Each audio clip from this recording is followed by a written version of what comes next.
Okay, so this is going to be a short treatment of part G in the part 2 with the ball stacking, block stacking, or whatever it is we're stacking.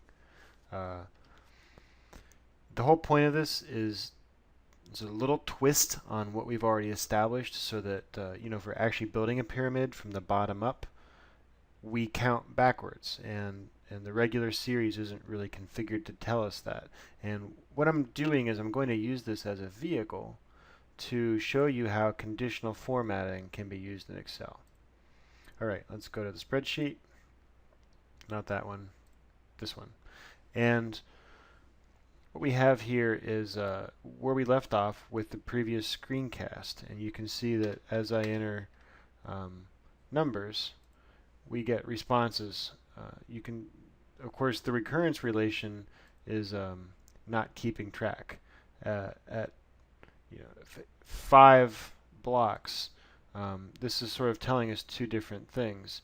The explicit is telling us that we have a total of 35 blocks. That's assuming that we have 4 layers of blocks on top of us. This recurrence relation is telling us that if we start with 5, then we're going to have 11 blocks for our first layer. So both of these pieces of information are useful. It simply depends on the context. Now, we can change these.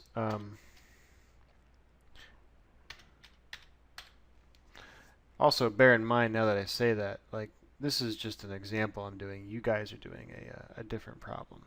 So you can see we can put in negative numbers for this, and it's telling us various things. If this is representing, a pattern of block stacking or ball stacking, the recurrence version of the sum is sort of telling us from the bottom up how many balls or blocks we have. So, and the explicit sum is sort of just count. It's just sort of in reverse. It's sort of a symmetric situation. So we can compare the two, and it's just kind of an interesting way to look at things. We start at 0 and we go to 80, but if we count this row, this sort of tells us, well, we have 99 total if we're counting from the bottom up, and we start with 19. Okay, so in any case, we want to be able to highlight the section of the table that is telling us that we are counting backwards. So we want to look at the n column, and anywhere n is negative, we want to be able to highlight the entire thing. So I'm going to just highlight the whole table because I'm going to apply a rule to the whole thing. The rule is known as conditional formatting. Now, it's under the Home ribbon on Excel, and I go under Conditional Formatting. There's some canned options here. What I'm going to do is I'm going to create a new rule, and I get a dialog box like this. And I'm going to use a formula to determine which cells to format. Now, you have a lot of other options here, and you can read through those and sort of think about what they may or may not mean. This is the most powerful and programmable one, the bottom one that I'm using. So I'm going to say equals, I need to do an absolute cell reference to keep this focused on column A. But I do not want to keep it locked on row 5. I want to have it sort of float the whole way down. What I'm doing is I'm writing a logical statement.